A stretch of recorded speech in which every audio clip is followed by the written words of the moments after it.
you're pouring cultural acid on your company, and the entire thing is devolving into complete chaos internally. And what's happening is the activists and the press and the board and everybody else is pressuring you to do this, and then the government on top of that is pressing you to do it. And under this last administration, that reached entirely new heights of absurdity. So let me take a step back.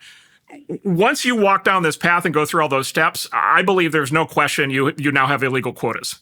And you have illegal hiring practices, and you have illegal promotion practices. And by the way, you also have illegal layoff practices. I think any reading of U.S. civil rights law, which says you are not allowed to discriminate on the basis of all these characteristics, you have worked yourself into a system in which you are absolutely discriminating on the basis of these characteristics through actual hard quotas, which are illegal. And so to start with, I think all of these companies that implemented these systems, I think they've all ended up basically being on the wrong side of civil rights law, which is of course this like incredibly ironic result, right? That they've all ended up with illegal quotas. I mentioned Hollywood earlier. Hollywood has gone all in for they literally now publish their hard quotas. The studios have these statements that says by X date, 50% of our producers and writers and actors and so forth are going to be from specific groups. And again, you just read like the Civil Rights Acts, and it's like, okay, that's actually not legal, and yet they're doing it.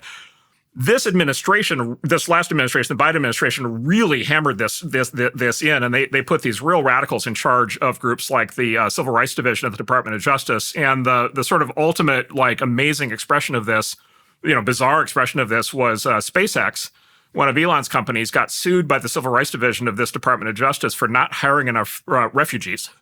Right, not hiring enough foreign nationals who had come either illegals or coming in through a refugee path.